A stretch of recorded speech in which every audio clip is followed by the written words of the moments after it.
Good morning, everybody.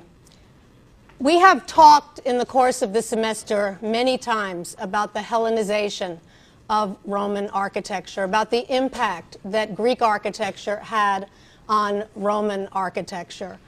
And we've talked in particular about the two Philhellenic emperors, Augustus and also Hadrian, and the kinds of monuments they commissioned during their reign that were so clearly based on those in ancient Athens, Athens especially of the classical period, cradle of civilization, and where where scholars often speak of as the birth of democracy.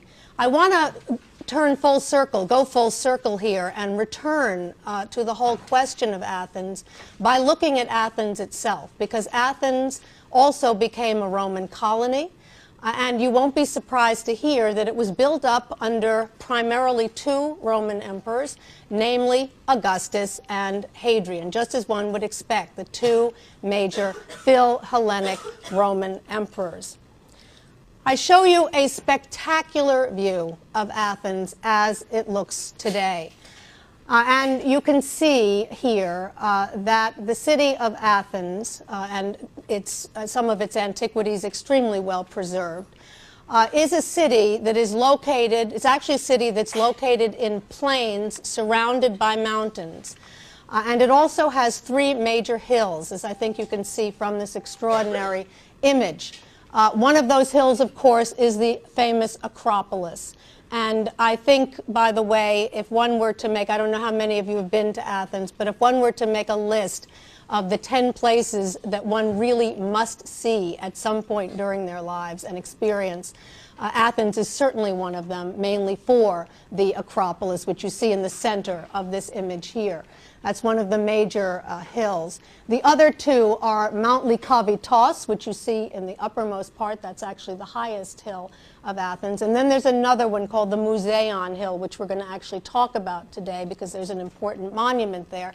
The Museion Hill, or the Hill of the Muses, that's located off this image right where I'm standing here. And those three hills, as you can see, rise up in the city of Athens. And it's not surprising, and the rest of it surrounded essentially by a city that was constructed primarily after World War II, mainly residential houses of 5, 6 stories, residences that are mostly white in color, as I think you can see here. But the Acropolis rising up in the center in an amazing way. The city of Athens, we know, was founded in the Neolithic period. It was founded in the Neolithic period, so it goes way back in the same way that Rome does. And it's not surprising to see them founding the city of Athens on one of those hills. And which hill do they pick? They pick the hill that's the flattest, which makes it easiest to build on, and that is the rock of the Acropolis itself.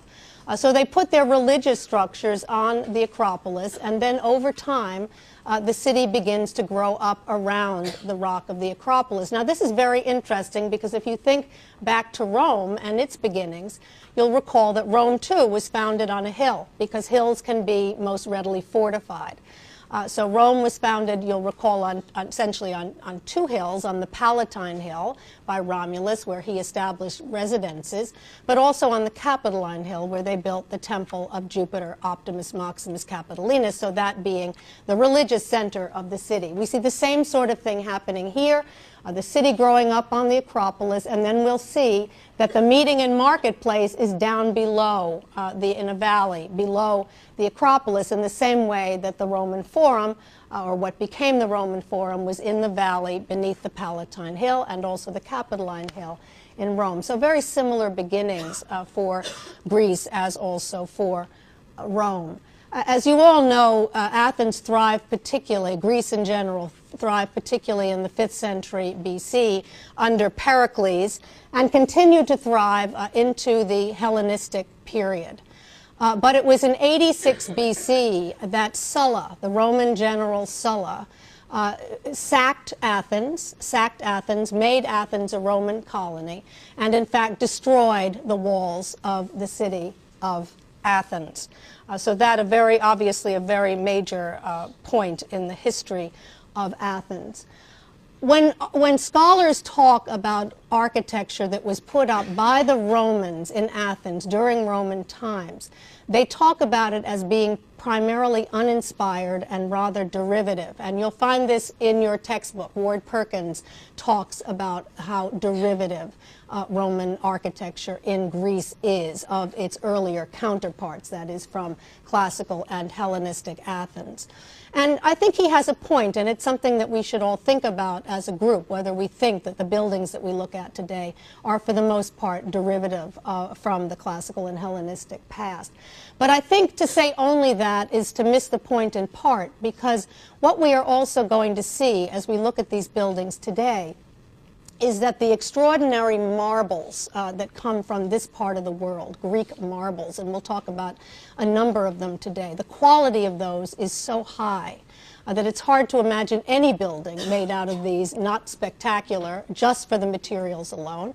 And also because the artists and the architects and the artisans who were responsible for carving this marble had been carving it for centuries, and consequently they were particularly skilled at carving marble. And so what they produced has great beauty, as I think you'll see today.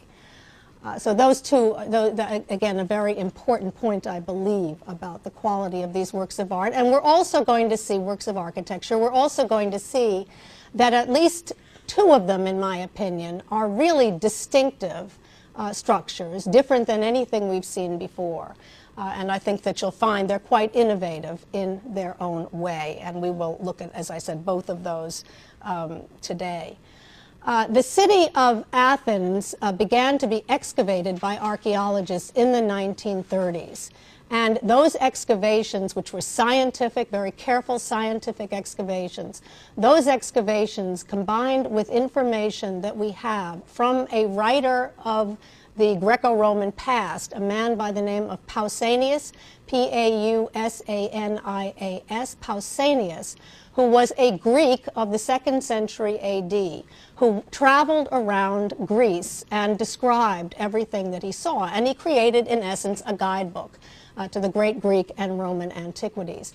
The combination of his descriptions from the 2nd century, first-hand descriptions of the monuments that stood in the 2nd century, along with the scientific excavations of the 1930s and since, allow us to get an excellent sense of what, not only what, as we look at the remains today, not only of what was there, is there now, and was there once upon a time, but what these buildings actually were, their identities, and what their function was in Athens, either in Greek or in Roman times. And we will use the information provided by both of those today to allow us to reconstruct this city, the Roman city in particular. Now, the building, as you could see from the view of the Acropolis, there are a number of Greek structures on the top of the Acropolis, and I'll show them to you later.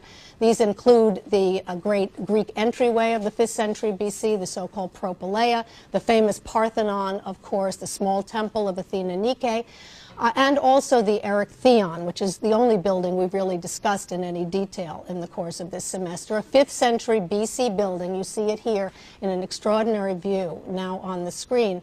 The Erechtheion, which we believe was built sometime between about 421 and 406 BC. And the reason that it's important is not only because it's an incredible example of 5th century Greek architecture, but also because of the buildings up on the Acropolis, it is the one that seems to have captured the imagination of Augustus and also Hadrian when both of them visited the city of Athens, but also of the Romans as a whole. And you'll remember the reason for that is essentially the Porch of the Maidens, which you can see so well in this view. The Porch of the Maidens that exerted a very strong impact on Augustus and Hadrian. Before I talk a little bit more about the Porch of the Maidens, though, just something about the rest of the construction. You can see as you look at the columns that they are of the Ionic order, a particularly attractive and elegant version of the Ionic order with the Ionic capitals with their very attractive volutes. You can also see the materials that are used here. What you can't see is what's used for the foundations, That material is called poros, P-O-R-O-S, poros, used for the foundations of the Erechtheion and also many other of the buildings that we'll look at today. And then, most importantly, most of the building, the walls and the columns, are made out of Pentelic marble, P-E-N-T-E-L-I-C, Pentelic marble, which is from Mount Pentelicon in Greece, and is the marble that is used most often for buildings in Athens, both in Greek times and also in Roman times, as we shall see today. And it's characterized by being gleaming white, really blindingly white, as one looks at it in the very bright Greek sun against the blue sky. With regard to the caryatid porch, the Porch of the Maidens, the very famous Porch of the Maidens, you'll recall that both Augustus and Hadrian visited Athens. They both saw this monument. The Erechtheion had fallen into disrepair by the age of Augustus, and Augustus was so admiring of this porch that he made the decision to have his own architects and artisans come to Athens to repair the porch. And they not only repaired the maidens themselves, but also replaced one. One was in such bad shape, I think it was the one in the back right, it was in such bad shape that they restored that one entirely. When they were there, looking at those maidens, restoring them, they were so taken by them that they made plaster casts of those, and they brought them back to Rome. And you'll recall that they were used in Rome as the models for maidens that were put up. Here's a view, of course, of those on the Acropolis from the front. They made reduced scale copies for the Forum of Augustus in Rome, the second story of the Forum of Augustus, as you'll recall. And then down here, you'll be reminded of the caryatids, also based on those of the Erechtheion, in this case to scale, same scale as those in Athens, used to line the canopus of Hadrian's villa at Tivoli. So both emperors, again, Augustus and Hadrian, very admiring of these works of art and wanted copies of them for, in Augustus's case, a public structure in Rome, in Hadrian's case, a private villa at Tivoli. And we even believe that Herodes Atticus and the tomb that he made for Annia Regilla in Rome, that brick tomb, the 2nd century AD on the Via Appia, there were two female figures that were found excavated near that tomb, and it has been suggested that they too may belong to that tomb. And while they are variations rather than copies, you can see that they too owe their origins to the caryatids. So this building, the Erechtheion, cast a spell on Augustus and Hadrian and was widely imitated in Rome. What we're going to see today is that this building continued to have a very strong impact also on the buildings that these same emperors, Augustus and Hadrian, put up in Athens itself. Before we look at Athens, I want to take a very short trip to another city, the city of Eleusis, E-L-E-U-S-I-S, the city of Eleusis in Greece, because I want to make one more point about the caryatids and about the important exchange that we believe was going on between Rome and Athens already in the late Caesarian period and into the age of Augustus. Augustus is sending his architects, but we think they are going back and forth, and that there is an important exchange of building techniques as well as architectural ideas that is happening between Rome and Greece in the age of Augustus. Eleusis, and you see what it looks like today, is a hilly town that is located not too far from Athens, and it was particularly popular in the Greek period because, or particularly important in the Greek period, because it had a sanctuary of the goddess Demeter. The goddess Demeter. And the goddess Demeter, or surrounding her, was this very important mystery religion, the so-called Eleusinian mysteries, after Eleusis, Eleusinian mysteries, that took place here. And people came from far and wide to partake of those Eleusinian mysteries. And so the city was built up in classical and Hellenistic Greek times. It also remained important in the time of Caesar and into the time of Augustus. and actually into the 1st and 2nd centuries AD. And over time, decisions were made to add to the sanctuary of Demeter by the Roman emperors and generals, and also and using, of course, the service of their own architects from Rome, but working in concert with those in Greece. And one of the decisions that they made was to provide the sanctuary of Demeter with 2 additional gateways, an inner gateway and an outer gateway. The outer gateway, which is the larger of the 2, was put up in the 2nd century AD by the Antonine emperors. But the earlier one, the inner or smaller gateway, was put up already in 50 BC. So at the late Republican period, put up in 50 BC. And there are some remains of it, enough that we can come up with quite good reconstructions of what it looked like. And I want to show you those fairly quickly in passing, just because they underscore this important connection that is going on between Rome and Greece in this period. We see one side, this gateway actually has 2 sides, and we see one side of it here. With columns and a quite traditional pediment above. The triglyphs and metopes that you see here have representations of sheaves of wheat and what are called cistae, C-I-S-T-A-E, which are baskets, both of which have to do with the Eleusinian mysteries and the worship of Demeter. But what's most interesting for us, and it may be a little hard for you to make this out in this reconstruction, but what's interesting for us are the capitals, because the capitals are examples of the so-called zoomorphic capitals that we've seen before, capitals in which the upper parts of the bodies of animals take the place of the spirals and grow out of the acanthus leaves. And I can show you one preserved example from Eleusis over here on the left-hand side of the screen, made out of Pentelic marble. We see it here, and you can see the acanthus leaves, and you can see a part of the upper part of a bull that is growing out of a bull protom that is growing out of the acanthus leaves. That should remind you of something we saw much earlier in the semester. Does anyone remember where this capital comes from? I know you all know. Not the Forum Transitorium, no. The Forum of Augustus, had these capitals, some of these capitals that included pegasi growing out of the acanthus leaves. So this suggests to us this whole idea of having animals growing out of acanthus leaves, roughly, not exactly at the same time, but roughly in the same period, Caesarean period into the Augustan period, suggests that ideas were floating back and forth between Athens and Rome in the time of Caesar and in the time of Augustus. Now, if we look at the other side of the gate, we see something that would seem to confirm that even more, and that is on the other side, caryatids replace the columns with their zoomorphic capitals. These are not, as you can clearly see, you see how they have their hands up. They are not based exactly on those of the Erechtheion porch. They are variations of that, but they are caryatids nonetheless, holding the capitals on top of their heads.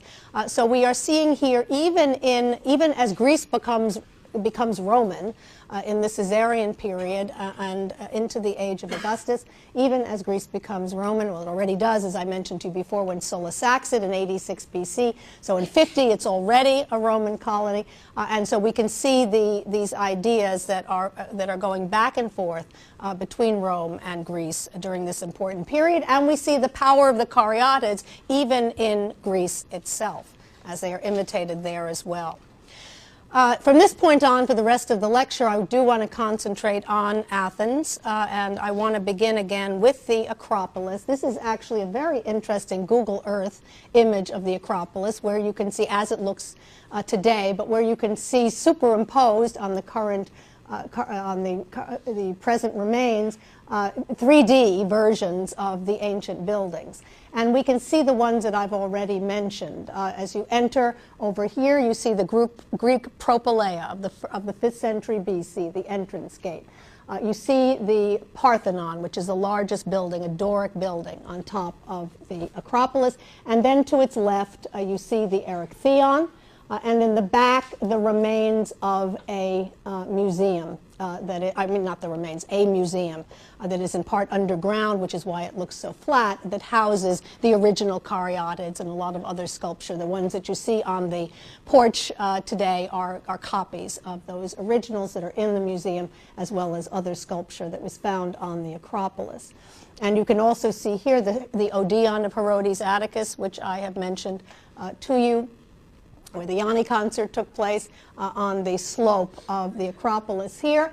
And then you can also see a theater. You see the theater in this corner right here, which is interesting because we believe it dates to the Neronian period, which is interesting because you'll remember that Nero competed in the Olympic Games and that he came to Greece to compete in the Olympic Games. So it's not surprising, even though we don't think of him as one of the great Philhellenic emperors, it's not surprising to see that there was some construction in Greece during the Neronian period. I want to turn to what's interesting, actually, about what the Romans do in the age of Augustus. When Augustus goes up here himself, sends his architects to repair the porch, is a decision is made to build a little shrine to Augustus and to Rome, to a temple to Augustus and Roma. And they decide to put it in the back left corner of the Parthenon, and you can barely see it there. But it's a small round building at the uppermost part of the Parthenon, between that and the museum. And I'm going to show it to you in detail in a moment. And they build that from scratch. But they also take a pillar that is located right at the beginning of, or right in front of the Propylaea, that was put up in Hellenistic times, and they transform that into a Roman monument. And it's those two that I want to turn first. This is Google Earth again. You can see the Parthenon, the Erechtheion, and these 3D versions. Can you see just that little, that round circle right next to the edge of the Parthenon? That is the temple of Augustus in Roma. And the fact that it is so small, I think, is strikingly interesting because it shows that although Augustus was willing to have a building put up to himself and to Roma on the Greek Acropolis, and so he wanted to make his presence known, he did it in a very modest and very respectful way, it seemed to me. He could have built much larger than he did, and he opted not to do that, which tells us something about Augustus and perhaps his reverence for things Greek. We are looking at two views of what survives of this small round shrine. Actually quite a bit. I mean, it's not standing any longer, but you can see parts of columns and parts of the curved entablature, curved architrave, and some of the other building elements very clearly here, including one of the capitals. Again, it was a round structure. It had 9 Ionic columns. It was made entirely out of stone, and it had a sloping stone roof. And this restored view shows us exactly what it looked like, as well as how small it was in relationship to the Parthenon, which absolutely dwarfs it in scale, as you can see in this restored view. Here, the small temple of Augustus in Roma was built sometime after 27 BC, and you see it here, Ionic capitals, and then a sloping stone roof. And if I show you the remains again, where you can see one of those Ionic capitals still preserved here, and we compare that Ionic capital to the Ionic capitals of the Erechtheion in Athens, on the Acropolis, we see the close resemblance between the two. And the reason for this almost certainly that because Augustus's architects were working on the Erechtheion, were restoring it, were repairing it. They were captivated not just by the caryatids, but also by the rest of the structure, by the quality of the marble, by the attractiveness of the Ionic columns with their spiral volutes at the top.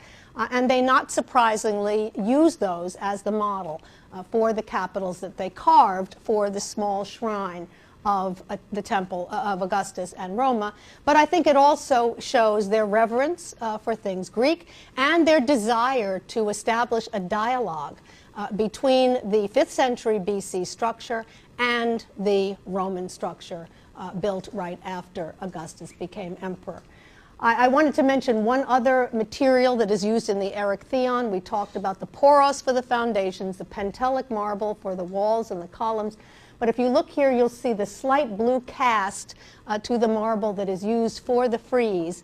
That is so-called Eleusinian marble from that part, from the Eleusis area of Greece. Eleusinian marble with a slightly blue cast, and that is used in the Erechtheion as well.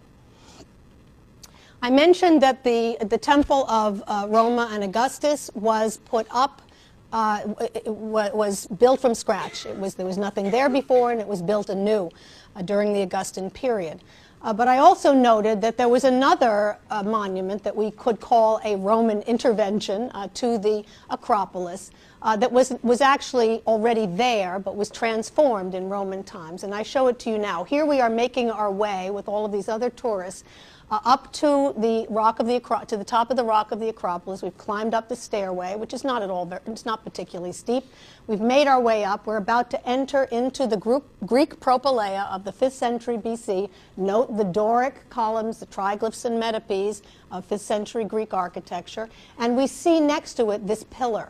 It's a very interesting pillar. It's very prominent. It's the first thing you see when you enter the Acropolis. So it's whoever built this initially wanted to be noticed, that's for sure. And we know it was a Hellenistic king by the name of Eumenes, E-U-M-E-N-E-S, Eumenes II, who was king of the Hellenistic Greek kingdom of Pergamon, P-E-R-G-A-M. U-M or O-N, whether you use the Greek or the Latin spelling, Pergamon, and he commissioned this monument in 178 BC to honor himself. And you can see that the purpose of the monument was to create this pillar upon which a statue of him would have been placed. And I show you the pillar once again here. And you can see its shape. It has a stepped base, and it tapers at the top. And you have to imagine a statue of Eumenes II of Pergamon on the top of this monument in the 2nd century BC. And it was altered in the 1st century BC when Marcus Agrippa, the close childhood friend, confidant, right-hand man of Augustus' son-in-law, in fact, decided to replace the statue of Eumenes with one of himself. So he transforms this Greek Hellenistic monument into an Augustan monument that honors Agrippa. And Agrippa, it's not surprising to see Agrippa honored in the East. He was involved in Eastern military campaigns, and we'll also see that he not only, and I mentioned this earlier in the semester, he not only had a building, he not only renovated, he not only instituted a building program in Rome. He was responsible for the so-called Baths of Agrippa that bear his name. Not much is preserved, so I didn't show those to you. And also a pantheon, the first pantheon that I did mention, the pantheon that Agrippa built, that's referred to in the inscription that Hadrian placed on the pantheon. Marcus Agrippa made this building, as you'll recall. The pantheon that we know had a caryatid porch. So Agrippa in Rome is also carrying the caryatid imagery into Rome in his building program, but he also instituted a building program in Athens, as we shall see. So it's very important. It was not surprising to see him honored along with Augustus on the Acropolis, and actually in a way that was much more noticeable to be hit by that statue of Agrippa as you climbed the Acropolis and went into the propylaea must have been very striking indeed. This particular structure is made of a different kind of Greek marble called Hymetian marble, H-Y-M-E-T-T-I-A-N, from Mount Hymettus, Hymetian marble. You can see a little bit of Pentelic here, but much of it is Hymetian marble. So the Romans using, the Greeks and the Romans using a variety of marbles, but a variety of marbles that come from Greece itself. We're not talking about imported marbles from elsewhere in the ancient world. I mentioned already that below the Acropolis was the Greek agora, or the meeting or marketplace. I show to you here a view from Google Earth of the Greek agora as it looks from the air today. You can see it is essentially an open rectangular space. It has colonnades on some of its sides. One set was re-erected. This is a structure, a covered colonnade that comes from the Hellenistic period that was re-erected by American archaeologists who were responsible for excavating the Agora. They re-erected it in part to use as a place to display works of art and for offices and so on. But there was more than one in Roman in Greek times, and this stoa is the counterpart to a Roman portico, a covered colonnade. But they call them stoas. So we look at the stoa here. From the Hellenistic period, there's a classical Greek temple, the Hephaestion, over here. And in the center, there is a building called a music hall that was built by Marcus Agrippa, the so-called Odeon of Agrippa, that we know quite a bit about and that we're going to look at today. But again, what's particularly interesting, I think, is the fact that we see the Greeks building their religious structures on the Acropolis and then down below the meeting and marketplace. And you can see the impact that this sort of thinking must have had on the Romans when they made their own decisions about building Roman forums. But there are distinct differences, and we've talked about them already this semester, between a Greek agora and a Roman forum. What Greek agoras do not have is that central, that focus of having a single temple on one end dominating the space in front of it. And they're more square, whereas Roman forums, as we've discussed, are more rectangular in shape, with, again, the temple at the short end. Any of you who've been to Athens know that the Agora is surrounded by an area of Athens called Plaka, P-L-A-K-A. Plaka, a great place, a fun place to go. It has been very gentrified in recent years. It now has these wonderful pastel-colored restaurants and shops with the ubiquitous white umbrellas, just as you see them in other Mediterranean countries like Italy. I lived in Athens for 2 years in the 1970s, and Plaka did not look like that then. But it was an incredible place to go then, as it still is now. If you want to really get into the Greek spirit and dance on tables and break plates, you could definitely do that in the 70s. A little less ubiquitous today, but there are still places that one can find to sort of play Zorba the Greek in Plaka. Here is another view, a panoramic view, showing once again the agora, the Greek agora of Athens, as it would have looked as it grew up from the classical through the Hellenistic period. But the building in question for us is the one that is smack in the middle of the Greek temple and of the Hellenistic stoa over here, and that is this music hall, or Odeon of Agrippa, which was put up, we believe, in around 15 BC. And it's to that structure that I want to turn now. And this building, this Odeon, which Agrippa commissioned himself, is very important to us in large part because it demonstrates that ideas were not only flowing from Greece to Rome, as we've already both discussed today and in the past, but from Italy to Greece. And this is a prime example of that, because if we look at this axonometric view of the Odeon of Agrippa as designed for Agrippa in 15 BC, and this is in Ward Perkins.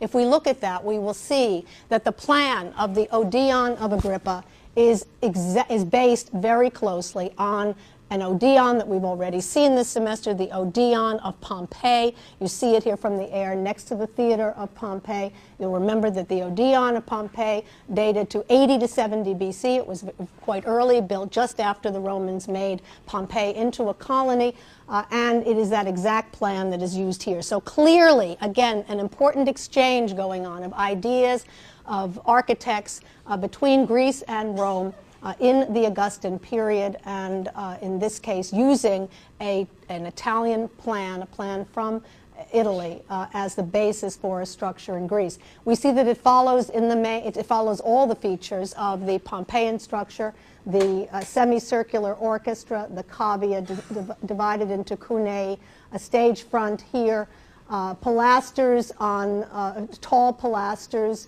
on some of the walls, an open stoa. On this wall over here, you can see two sets of columns, an inner row and an outer row. We know that the spectators entered the structure through this porch when they were coming to a musical recital. And over here, there was another entranceway that was used by the musicians and also by visiting dignitaries. This was a smaller entranceway that was made up of a small temple front with a pediment and Doric columns here. and we can also see tall pilasters on the outside of this structure. And of course, this building, as all Odia, was roofed in antiquity for the acoustics, and the one in Pompeii was, of course, also roofed. Another view, a cross-section of the Odeon of Agrippa. You can see it here, which shows you the same sort of thing, the tall pilasters on the outside of the structure, the entranceway through the stoa for the spectators, the other entranceway over here, the smaller entranceway into that part of the structure, all very well shown, and this may even be better, this model of the Odeon of Agrippa, where we can see what it looked like from the outside. We're looking at the northern end, which is the end where we have that small entranceway with very simple temple-like in appearance. We can see a series of columns engaged into the wall down here, then the very tall pilasters with windows between them. A quite conventional building, but one, again, clearly based, and this is the most important point that one can make about it, clearly based on an earlier model in Italy. The capitals are interesting. You remember the stoas, the two open colonnades that I showed you as one side of the building, the inner one and the outer one. I'm going to forget which way. The outer one, I believe, no. The outer one, I think, there are two different orders. One of them is Corinthian, as you can see here. I think that's the outer, but I may have that backwards. One of them had Corinthian capitals, and you see those here with the the elegant volutes growing out of, the elegant spirals growing out of the acanthus leaves, and the other is of this type. A type that we have seen before, but not frequently, where we have lotus leaves growing out of the acanthus leaves. And that, of course, is a kind of capital that we mentioned is inspired by capitals in Egypt and was used also in much later times at the Forum at Leptis Magna, the Severan Forum at Leptis Magna. So a type of capital that is characteristic of Egypt that turns up here. So it's another example of the way in which these architects and patrons are looking at models from all over the world, not only the Odeon in Pompeii, but also structures from Egypt, and combining those motifs in a new way, in a very fertile mix, as you can see. With regard to the later history of the Odeon of Agrippa, over the years, students sometimes have asked me, I haven't gotten this question this semester yet, but students have asked me, or have said to me, Professor Kleiner, you show us in the course of the semester all of these great works of Roman engineering and architecture, the Pantheon and the Colosseum and aqueducts and so on and so forth, and everything. You do tell us about fires, that fires sometimes destroy these works of art or works of architecture, or they're destroyed because of other natural events, like events of nature like earthquakes and so on. But you never tell us about the buildings that failed. Were the Roman architects always successful, or did they build buildings sometimes that fell down? And so I always use this as an example, because yes, they sometimes did make mistakes, and some of their buildings did collapse. And this is one of them. The Odeon of Agrippa, after it was viewed and described by Pausanias, the roof collapsed entirely. Now, it lasted quite a while from the time of Augustus to the 2nd century of Pausanias, but nonetheless, the roof collapsed entirely, and the roof had to be completely rebuilt. And at the same time, the architects decided to modernize the northern end of the structure and to add a new portico to the building. They also changed its use, by the way, from an Odeon to a general lecture hall during that period. So in 150 AD, we see that the northern end is completely redone, and it's interesting to see what they decided to do. They replaced that very small conservative Doric entryway with something with a lot more pizzazz, as you can see, a series of male figures. These are male tritons, T-R-I-T-O-N-S, tritons, which are essentially male mermaids. Male tritons that are essentially male mermaids, on these tall, decorated bases, as you can see here. And they're gestures or mirror images of one another or reversed images of one another, which creates a certain liveliness to the facade, to the northern facade, that this building did not have before. And that happened again in the mid-2nd century AD. And interestingly enough, much of what survives today are those tritons. You can still see them on their bases here, on their tall bases, or part of them here. And you can see the relationship of the Odeon of Agrippa in this very good image to the Acropolis in Athens. You can see the Erechtheion peeping up over there. You can see the great pedestal that Agrippa would have had his statue on right here. So I'm very tempted to say, in fact I will say, that I don't think that was lost on the designers, that when they chose the spot for the Odeon of Agrippa, they had very much in mind that it would be in one of these interesting architectural dialogues with the pedestal that had the statue of Agrippa at the entranceway to the Acropolis. I think that was certainly very carefully orchestrated. In the same way, you'll remember Julius Caesar and his architects orchestrated a relationship between the Temple of Venus Genetrix and the Temple of Jupiter OMC on the Capitoline Hill in Rome. Despite the fact that you see when you visit the Agora, the Greek Agora today, and look at these statues, despite the fact that they are all that stands, there's a lot, you will see that there are lots of other remains on the ground, and with those remains and the excavations that were done by the American archaeologists in the 1930s, the reconstruction that we looked at from Ward Perkins, we believe, is a very accurate reconstruction of what the Odeon of Agrippa looked like. I want to look at the Roman Agora, because the Romans themselves added an Agora to Athens. If they were going to have a Greek Agora, they were going to have a Roman Agora. We don't know if there was a practical need for it, but I guess Caesar and Augustus wanted to emblazon their name on an Agora or a marketplace in Athens. It was put up again in Caesarian and started in the Caesarian period and completed by Augustus. It is right near the Greek Agora. We see a view of it here, a large open rectangular space with a colonnade around it. In this case, stoas, we would call these stoas in the Greek context, with tabernae or shops at the uppermost part. An entranceway, an elaborate entranceway on the western end, and another entranceway on the eastern end. But as you can see, it differs. It is done in the mode of a Greek marketplace because it is more, well, it's sort of in between a square and a rectangle here. It's not as long as a Roman forum, and it does not have a temple on one short end. And so it follows in the mode of Greek agoras rather than Roman fora. You can see, if you look at Google Earth, one can see the forum today. Here's the Stoa of Attalus in the Greek agora, so you can see its proximity to this new Roman agora that was added. We're looking at that open space here with the colonnades. We're looking at the western entranceway as well as the eastern entranceway up above in this very helpful view. And this is a view I took from the Acropolis, looking down on the Roman agora and showing the back of the western entranceway, which I'll show you from the front in a moment.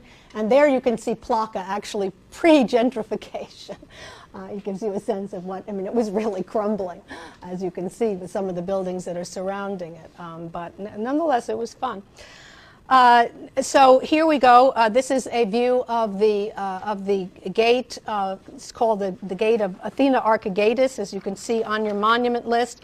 That is the western gate into the Roman agora. We see it here in two views. And you can see, when you look at this building, you can see what Ward Perkins and others mean when they say that architecture in Greece, in Athens under the Romans, is derivative and uninspired. It's this kind of thing that I believe he's talking about, because you can see how beholden it is to traditional classical Greek architecture in the way in which we see these great Doric columns looking very similar to those of the Propylaea or the Parthenon, You see them here. You see the triglyphs and metopes. You see a triangular pediment. We never see the Greeks, at least the Greeks in the Roman period, breaking their pediments. They always have a complete pediments, and in that sense, of course, a very conservative approach to architecture during this period. We know that the gate was begun by Caesar, completed by Augustus, and there's an inscription that tells us that, and we believe, although this is somewhat speculative, that there may have been a statue or portrait of the grandson of Augustus, son of Agrippa, Lucius Caesar, in the pediment, Lucius Caesar having died in the year 2. Here's a view where we see the Roman agora as it looks today, the open space, the columns around it, and you can also see this very curious building that looks very well preserved rising up on the eastern end, a building in the shape of an octagon. And here's another view of the eastern end showing that octagonal building more clearly. This is the so-called Orologion of Andronicus, or as it is nicknamed, the Tower of the Winds, which is easier to remember. The Tower of the Winds.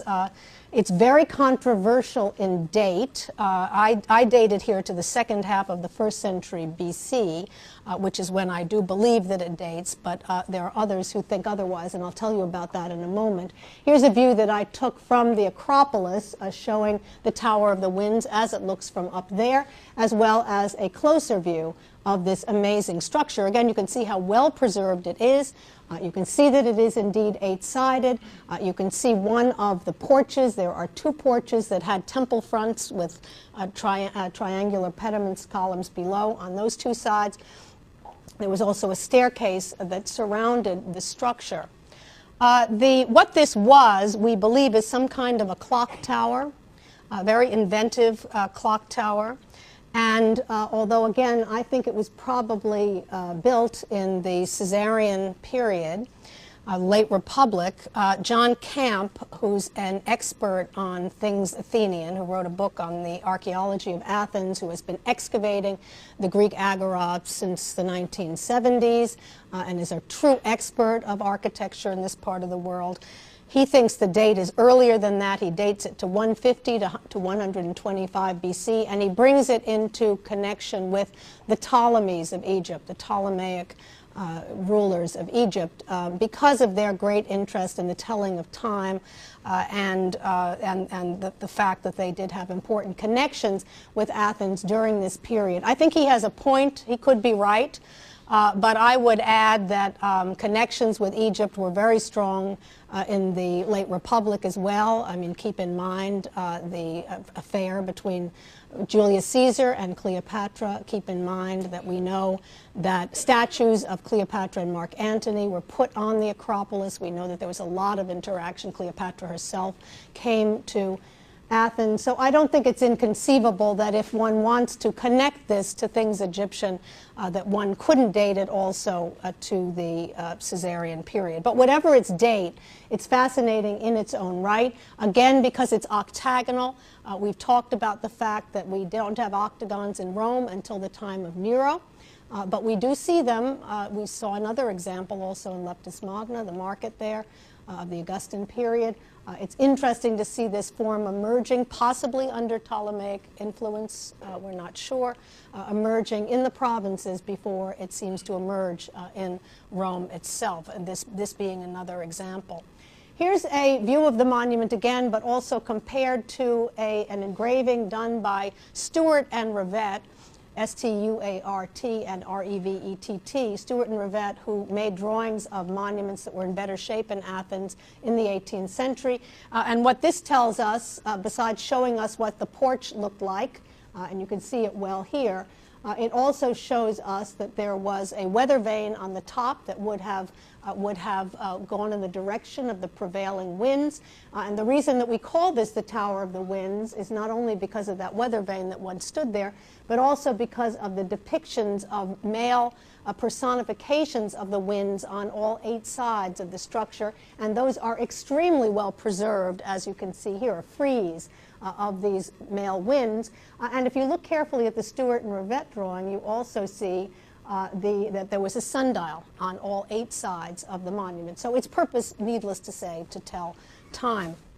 The capitals from those porches are these lotus leaves growing out of acanthus leaves. So another Egyptian touch here. This looking back to Egyptian type capitals, using them here, the same kind of capitals that we noted turned up much later at the Severan Forum in Leptis Magna.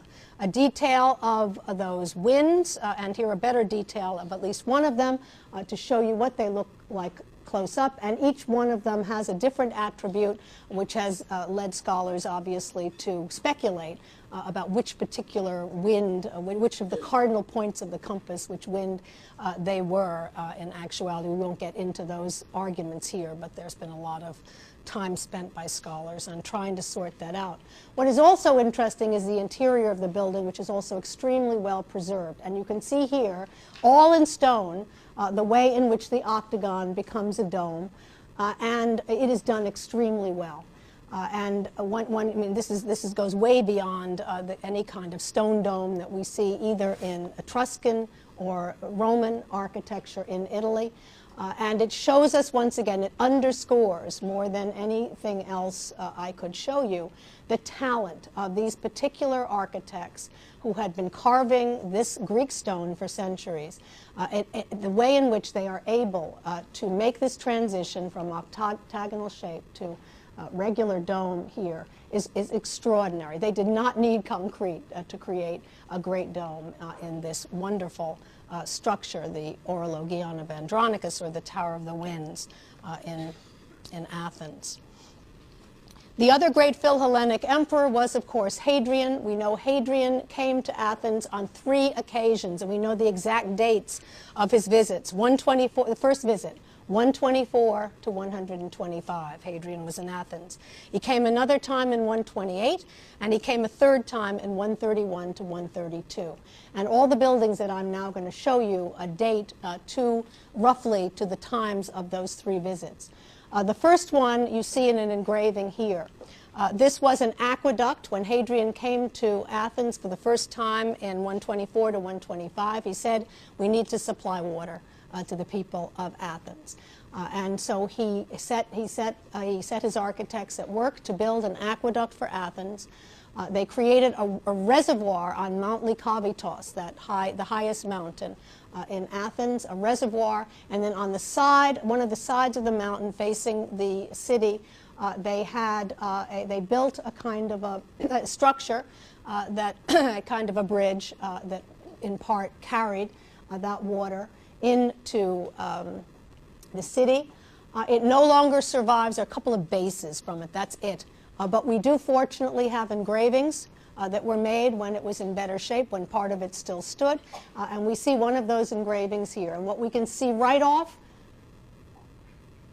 Ionic capitals. Ionic capitals clearly based on those of the Erechtheion. So the Erechtheion, still a beacon for architects, still a monument to be emulated in the time of Hadrian as it was under Augustus. We see an inscription, and then we see something quite extraordinary. If we look very closely above the right-hand Ionic capital, we see the beginning of an arcuated lintel. Straight lintel, the beginning of an arcuation. So what does that tell us? That tells us clearly, and here's a Stewart and Rivette drawing of that element when it was in better shape again, a straight lintel, an arcuated lintel with an inscription mentioning Hadrian. That is the same kind of arcuated lintel that we saw at Tivoli, at the Canopus, that we saw in Ephesus at the Temple of Hadrian in Ephesus, showing that this particular motif, this arcuated lintel, very much associated with Hadrian,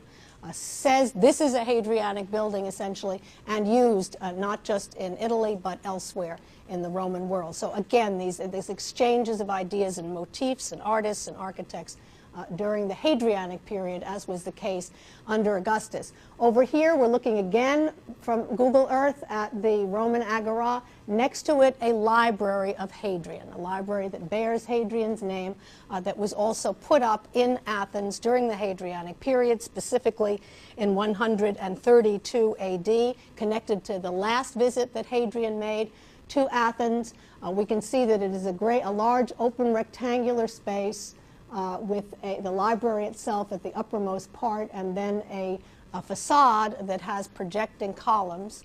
And I'll show that to you better in a moment. Here's a view I took again from the Acropolis, showing that open rectangular space as it looks today. There's some later buildings built into it. And here we're looking at the back wall of the facade, which we'll see has projecting columns on it. Here's a plan of the Library of Hadrian of 132 here on the right-hand side of the screen. And you should be struck immediately as you look at this plan with its open rectangular space, with a pool here in the center, with the columns going all the way around, with an entranceway in the front, with projecting columns on that facade, with a series of niches that are alternating segmental and rectangular, with, again, the library located in that uppermost part with other rooms forming a kind of wing on either side. This should remind you without any question of this. And what is this? Sam? The Forum Pacus, the Forum of Peace, or the Templum Pacus of Vespasian in Rome. So once again, and it is a near clear duplicate, even though this is a library and this is a temple or a forum, although we talked about the fact that we weren't absolutely sure how this was used. It may have been used as a kind of museum in Rome for the spoils and other works of art that Vespasian and the Flavians wanted to display. But once again, we are looking that the influence does not flow only from Greece to Rome, but from Italy to Greece. And in this case, they are also using as a model for the Library of Hadrian an important building type in Rome. They're using it, perhaps in a different way, but nonetheless, they are using almost that exact plan for this 2nd century building. And I show you here a model of the Library of Hadrian in Athens, where we see that it was planted with greenery. The library was located in the back. There was a fairly conventional entranceway, looking like a typical Greek temple. But then these columns that project in front of the wall with statuary on top, looking very much like the Forum Transitorium, which you'll remember bordered the Forum Pacus in Rome, and that probably was also something that they were looking at. And here this is as far as the Greeks go to creating one of these undulating walls with the projecting and receding elements. It's still fairly conservative, but nonetheless they've injected a little motion here using the traditional vocabulary of architecture. And here we see a view of the wall of that facade. What survives of it today, the wall is made out of white Pentelic marble, and the columns are made of a slightly, I don't know if you can see it from where you sit, but a slightly greenish tinged marble that comes from a place in Greece called Karystos, Karystos. So again, this interest in varied marbles that come only from the very rich quarries that Greece has. They did not have to go anywhere else to get high quality marble and to get marble of a wide variety of colors. I want to turn now to a structure that has one of the most complicated building histories of any building I've shown you in the course of the semester. And I'll run through that relatively quickly. This is the temple of Olympian Zeus, the so-called Olympieion, that was put up, or that was dedicated by Hadrian in the year 131 to 132 on the occasion of his 3rd visit to Athens. But it had, again, a very long building history. It goes back to the archaic Greek period when it was begun. It was begun by the so-called Pisistratids. I put these words on your monument list for you, the Pisistratids, who were Athenian tyrants. They began to build it in the archaic period as a Doric temple.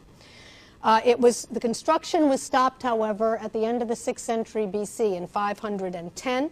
It was resumed in the Hellenistic period in 174 BC, when Antiochus Epiphanes, and his name is also on the monument list, Antiochus Epiphanes, a king of Syria, decided to employ a Roman architect by the name of Casutius, also on your monument list, to finish the building. A Roman architect, that's interesting, that we see a Greek Hellenistic ruler hiring a Roman architect. Speaks to that exchange, again, that is going on. Cassudius decides to use the Corinthian order, and he finishes it up to the architrave, the building up to the architrave. When Antiochus dies in 164, that's where he's up to. That's where at 164 they built the building up through the architrave using the Corinthian order. Sulla sacks Athens in 86 BC, and you'll remember what Sulla does. This is that very temple with the 55-foot tall columns that Sulla eyes and says, I want those. And he brings several of those back to Rome to be used in his renovation of the Temple of Jupiter, OMC, those very columns. It was the introduction of those Corinthian columns and capitals to Rome that made that the most popular capital in Rome and in the Roman Empire, as we've seen. Augustus wanted to complete the structure. He did not do so, and it was left to Hadrian to finish it, and Hadrian finished it according to Cassudius's plan in 131 to 132. And what Hadrian did was put in this structure statues of himself and Zeus, the Greek equivalent to Jupiter, statues of Hadrian in one part of the structure, to Zeus in the other part of the structure, and tons and tons, lots and lots of statues, additional statues of Hadrian outside the temple in the courtyard. You see this temple here as finished by Hadrian, as it would have looked in the Hadrianic period. You can see that, like a typical Greek temple as opposed to a Roman temple, it does not have a facade orientation.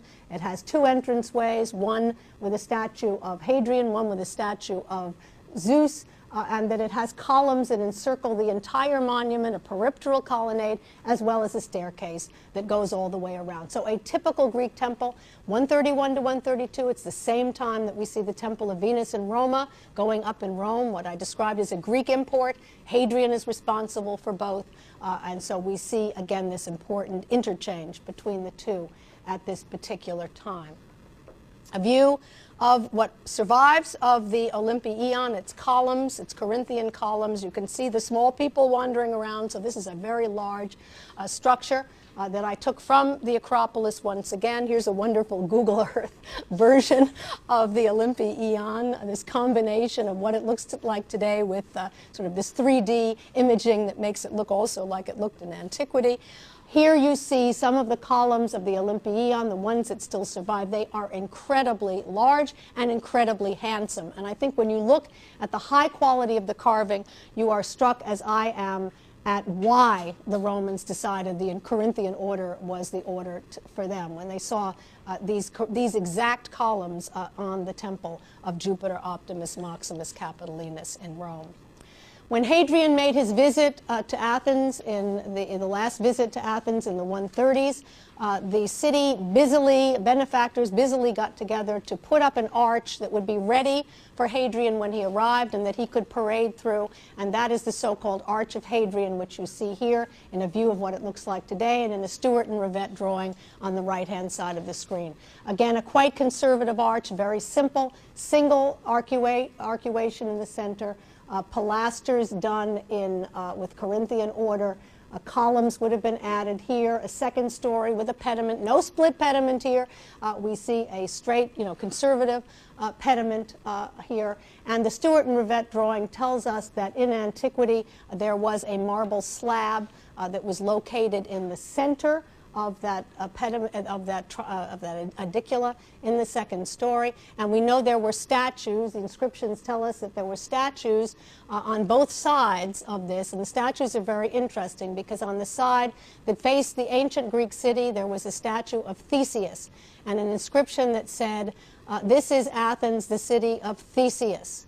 And on the other side, of course, they put up, in order to pay obeisance, to honor Hadrian and to try to extract favors from him, undoubtedly, they put up a statue to Hadrian on the other side, and that inscription says, "This is the city of Hadrian, not the city of Theseus."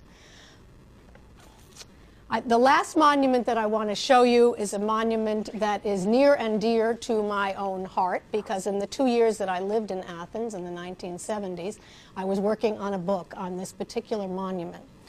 The monument doesn't date to the Augustan period, and it doesn't date to the Hadrianic period, which makes it all the more interesting. It dates to the time of Trajan, and it has nothing to do with either of those two emperors, but with a man whose name is a mouthful, and that is Gaius Julius Antiochus Epiphanes Philopappus.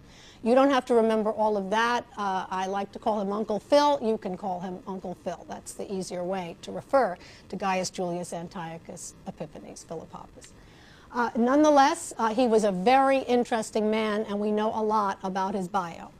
We know, for example, that he was the son of a king of Commagene, a Hellenistic kingdom in the eastern part of the empire, in ancient Anatolia, what is now Turkey. He was a son of that king of Commagene, Commagene, and his relatives had been kings for some time. But he was unfortunate, although he was slated to become king himself, he was unfortunate that Vespasian, the Roman Emperor Vespasian, conquered Commagene, made it a Roman colony, deposed the kings, and became ruler himself in a sense. And so Philopappus, because of the Romans, never became king of Commagene.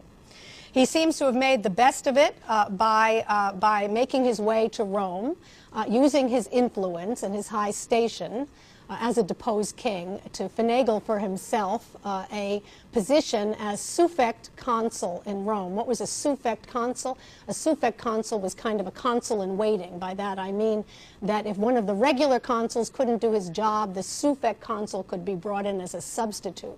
So Philopappus could sort of stand and wait and hope that someone got sick and he could come in, or was in war or involved in a military campaign, and he would be called in to take his place. So he hangs around Rome for a while, and then he eventually goes to Athens. He moves to Athens. He's honored with all kinds of titles in Athens, and he eventually ends up dying in Athens and being buried in Athens.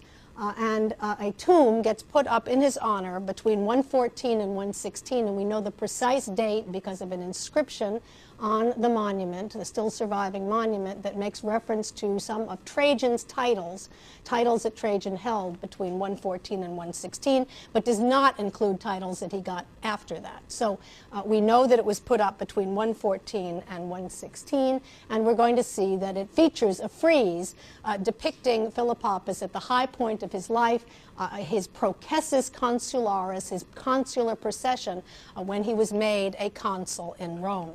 I show you a view from the air where you see once again the Acropolis and the relationship of the Acropolis to the Museion Hill, the Hill of the Muses. Now, what's most extraordinary is that there is only one ancient monument on the Museion Hill, and that is the monument of Uncle Phil.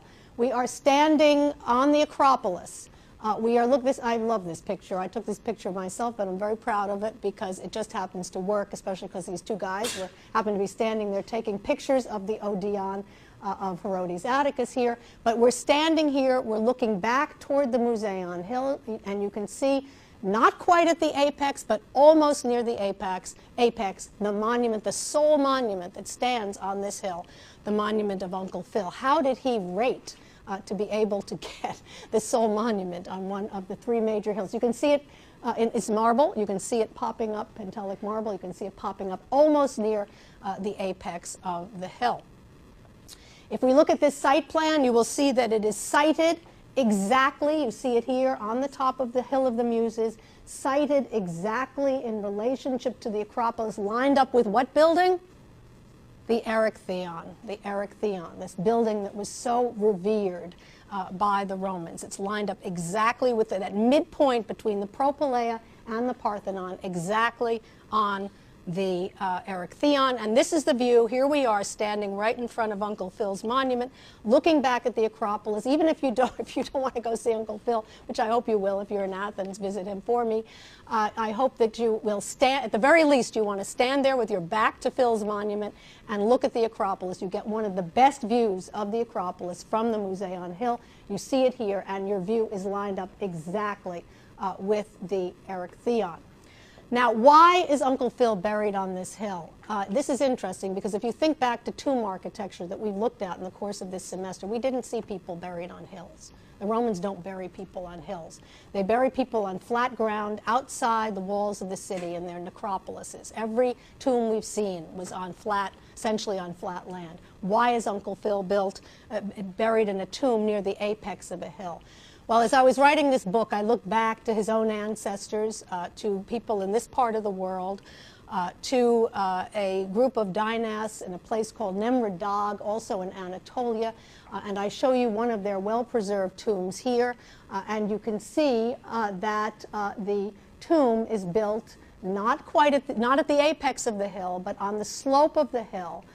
In this case, not as close as Uncle Phil's is to the apex, but moving up on that slope toward the apex. And if you look very carefully at this monument, you will see among the remains some seated statues of the dynasts of Nemrud Dag, of this part of this area that Philopapus also comes from.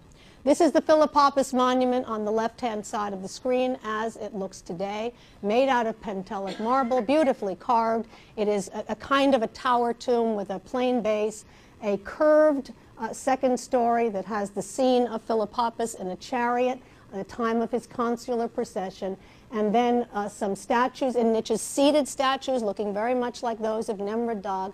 Up above, we think it's Philopapus himself with a bare chest, headless in the center, a figure in a toga over here, and certainly another figure flanking him, another male seated figure on the right-hand side of the screen. Why do I show you the Arch of Titus in connection to this? Because we know that Philopapus's father and uncle participated in the Jewish wars on the side of the Flavian emperors in order to gain, even though they'd been deposed, they wanted to gain favor with them.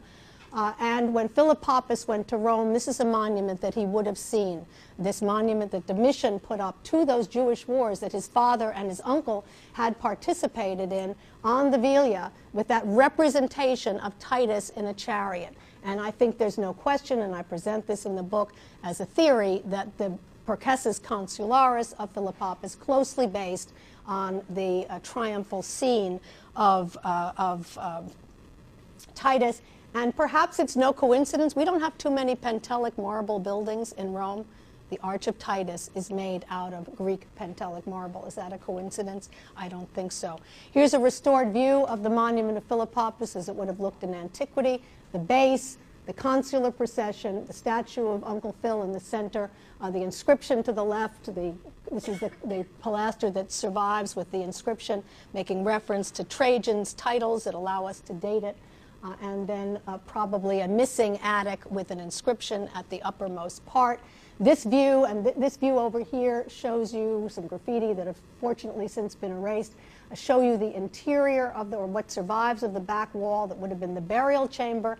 Here's a restored view showing that burial chamber, the sarcophagus of Philopapus where his remains would have been placed, a statue of him on a console that still survives, and then columns and a straight lintel that formed what we call a naiskos, N-A-I-S-K-O-S, which served as a kind of shrine to honor him on the inside of the monument. And if we look at this cross-section of the tomb, which are in my book, we see the sarcophagus, we see the statue of Phil, and we see the way in which it is lined up with the representations of Philopapus on the outside in his chest, kind of midway between the scene of him in his chariot and the scene of him with the bare chest in heroic nudity. So during his lifetime in the consular procession, after death, up above, so honored 3 times in 3 statues on this monument. Here's a view of some of the figures that accompany him. They're wearing Roman togas because the scene is taking place in Rome. That's where the consular procession is. They're carrying fasces like the bodyguards do for an emperor, and that too shows the relationship of this to the Arch of Titus. Here we see the scene of the Arch of Titus triumph and the scene of Philopapus triumph, clearly the one on the right in my mind based on the one on the left. If you look at details of the chariot, you see a naiskos again decorating the chariot. A naiskos that has a figure of none other than Hercules. We can see him wearing holding a club. So once again, just like Caracalla, We see in this case earlier, Philopappus associating himself with Hercules. If we look at a detail of his head, which is fortunately not that well preserved, we see that he is bearded. We see he wears a rayed crown. So although he is represented in this consular procession, his kingly, that he might have been a king, is referred to, but also his triumph over death. And if we look at sculpture from Nemrod Dag, we see once again this interesting reliefs, and there's more than one of these, of Dinas of Nemrod Dag shaking hands with Hercules with his club and wearing a rayed crown. So this is another one of these wonderful examples of this fertile mix that one gets so often in provincial Roman art, where you see a monument clearly based in part on Roman precedents, but also based on the bio of this particular man and more local precedents. To see a scene of Philopappus in the uppermost area, showing him in heroic nudity. And the last image that I want to show you is just to make the point that, interestingly enough, this monument was put up by Philopappus' sister, a woman by the name of Balbilla, B-A-L-B-I-L-L-A. And Balbilla, I mean, I wanted to make this point because we have seen so few examples. It's not that there were none, but they were small in comparison to those of men, that there are fewer women seem to have put up monuments than men, but the examples that we have are very interesting indeed. And in this case, we know that the tomb was put up by Balbilla, a woman who became very friendly with Sabina, wife of Hadrian. In fact, the three of them traveled together to Egypt, to Thebes, to see the colossi of Memnon, which I show you up there. And Balbilla leaves an inscription when she goes that she was there. So she tells us that. So just to close today, a very interesting example of an extraordinary tomb in Athens, but one that was built by a woman. And I think that's a great way to end on this beautiful Thursday. Thank you all.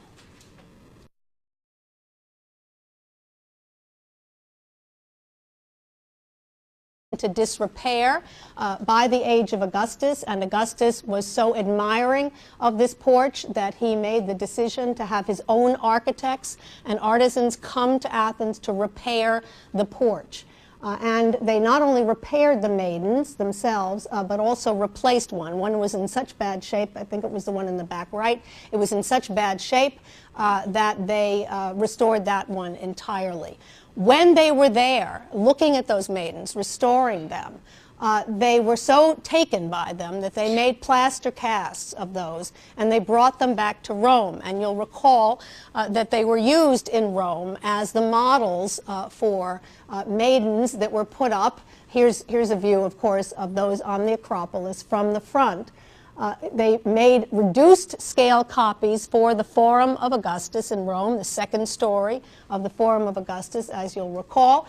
And then down here, you'll be reminded of the caryatids, also based on those of the Erechtheion, in this case to scale, same scale as those in Athens, used to line the canopus of Hadrian's villa at Tivoli. So both emperors, again, Augustus and Hadrian, very admiring of these works of art and wanted copies of them for, in Augustus's case, a public structure in Rome, in Hadrian's case, a private villa at Tivoli. And we even believe that Herodes Atticus and the tomb that he made for Annia Regilla in Rome, that brick tomb, the 2nd century AD on the Via Appia, there were two female figures that were found excavated near that tomb, and it has been suggested that they too may belong to that tomb. And while they are variations rather than copies, you can see that they too owe their origins to the caryatids. So this building, the Erechtheion, cast a spell on Augustus and Hadrian and was widely imitated in Rome.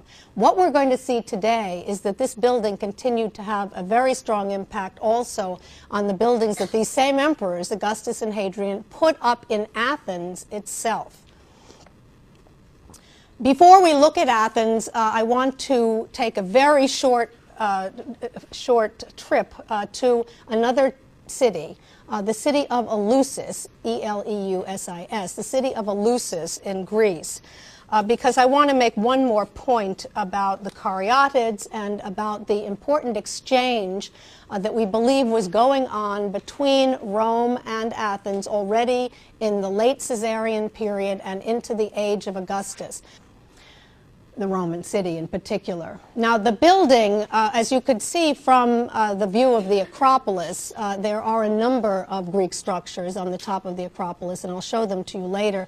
These include the great Greek entryway of the 5th century BC, the so-called Propylaea, the famous Parthenon, of course, the small temple of Athena Nike, and also the Erechtheion, which is the only building we've really discussed in any detail in the course of this semester. A 5th century BC building. You see it here in an extraordinary view now on the screen.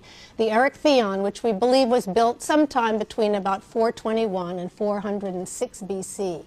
And the reason that it's important is not only because it's an incredible example of 5th century Greek architecture, but also because of the buildings up on the Acropolis, it is the one that seems to have captured the imagination of Augustus and also Hadrian when both of them visited the city of Athens, but also of the Romans as a whole. And you'll remember the reason for that is essentially the Porch of the Maidens, which you can see so well in this view.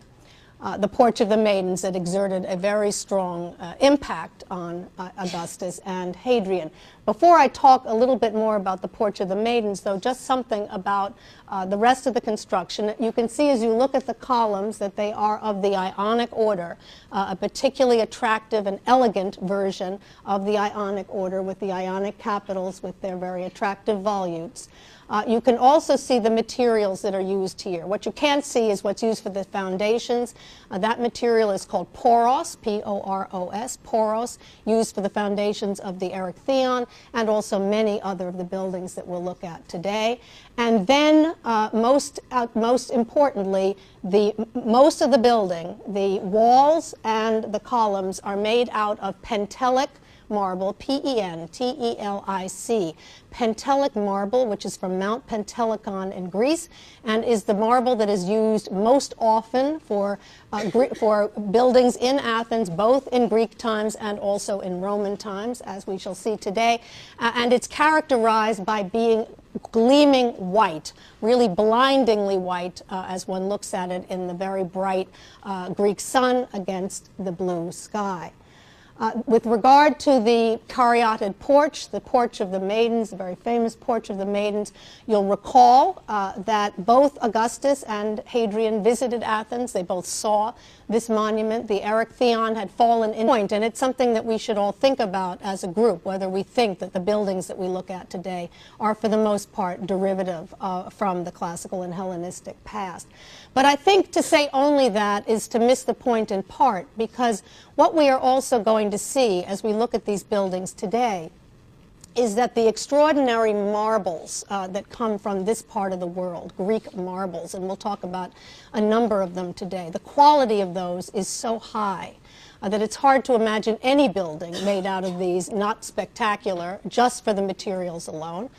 And also because the artists and the architects and the artisans who were responsible for carving this marble had been carving it for centuries, and consequently they were particularly skilled at carving marble. And so what they produced has great beauty, as I think you'll see today.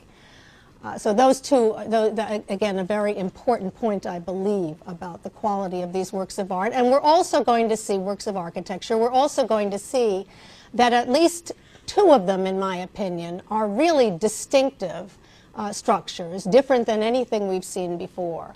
And I think that you'll find they're quite innovative in their own way. And we will look at, as I said, both of those today. The city of Athens began to be excavated by archaeologists in the 1930s. And those excavations, which were scientific, very careful scientific excavations, those excavations combined with information that we have from a writer of the Greco-Roman past, a man by the name of Pausanias, P-A-U-S-A-N-I-A-S, Pausanias, who was a Greek of the 2nd century AD, who traveled around Greece and described everything that he saw. And he created, in essence, a guidebook to the great Greek and Roman antiquities. The combination of his descriptions from the 2nd century, first-hand descriptions of the monuments that stood in the 2nd century, along with the scientific excavations of the 1930s and since, allow us to get an excellent sense of not only what, as we look at the remains today, not only of what was there, is there now, and was there once upon a time, but what these buildings actually were, their identities, and what their function was in Athens, either in Greek or in Roman times. And we will use the information provided by both of those today to allow us to reconstruct this city. Good morning, everybody. We have talked in the course of the semester many times about the Hellenization of Roman architecture, about the impact that Greek architecture had on Roman architecture. And we've talked in particular about the two Philhellenic emperors, Augustus and also Hadrian, and the kinds of monuments they commissioned during their reign that were so clearly based on those in ancient Athens, Athens especially of the classical period, cradle of civilization, and where where scholars often speak of as the birth of democracy. I want to turn full circle, go full circle here, and return to the whole question of Athens by looking at Athens itself, because Athens also became a Roman colony. And you won't be surprised to hear that it was built up under primarily two Roman emperors, namely Augustus and Hadrian, just as one would expect, the two major Philhellenic Roman emperors. I show you a spectacular view of Athens as it looks today. And you can see here that the city of Athens and some of its antiquities extremely well preserved, is a city that is located, it's actually a city that's located in plains surrounded by mountains. And it also has three major hills, as I think you can see from this extraordinary image. One of those hills, of course, is the famous Acropolis. And I think, by the way, if one were to make, I don't know how many of you have been to Athens, but if one were to make a list of the 10 places that one really must see at some point during their lives and experience, Athens is certainly one of them, mainly for the Acropolis, which you see in the center of this image here. That's one of the major hills. The other two are Mount Lykavitos, which you see in the uppermost part. That's actually the highest hill of Athens. And then there's another one called the Museion Hill, which we're going to actually talk about today because there's an important monument there. The Museion Hill, or the Hill of the Muses, that's located off this image right where I'm standing here. And those three hills, as you can see, rise up in the city of Athens. And it's not surprising, and the rest of it surrounded essentially by a city that was constructed primarily after World War II, mainly residential houses of 5, 6 stories, residences that are mostly white in color, as I think you can see here.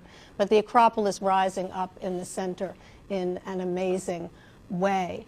The city of Athens, we know, was founded in the Neolithic period. It was founded in the Neolithic period, so it goes way back in the same way that Rome does. And it's not surprising to see them founding the city of Athens on one of those hills. And which hill do they pick? They pick the hill that's the flattest, which makes it easiest to build on, and that is the rock of the Acropolis itself. So they put their religious structures on the Acropolis, and then over time, the city begins to grow up around the rock of the Acropolis. Now, this is very interesting because if you think back to Rome and its beginnings, you'll recall that Rome, too, was founded on a hill because hills can be most readily fortified. So Rome was founded, you'll recall, essentially on two hills, on the Palatine Hill by Romulus, where he established residences, but also on the Capitoline Hill, where they built the temple of Jupiter Optimus Maximus Capitolinus, so that being the religious center of the city. We see the same sort of thing happening here. the city growing up on the Acropolis, and then we'll see that the meeting and marketplace is down below in a valley, below the Acropolis, in the same way that the Roman Forum, or what became the Roman Forum, was in the valley beneath the Palatine Hill and also the Capitoline Hill in Rome. So very similar beginnings for Greece as also for Rome. As you all know, Athens thrived particularly, Greece in general thrived particularly in the 5th century BC under Pericles, and continued to thrive into the Hellenistic period.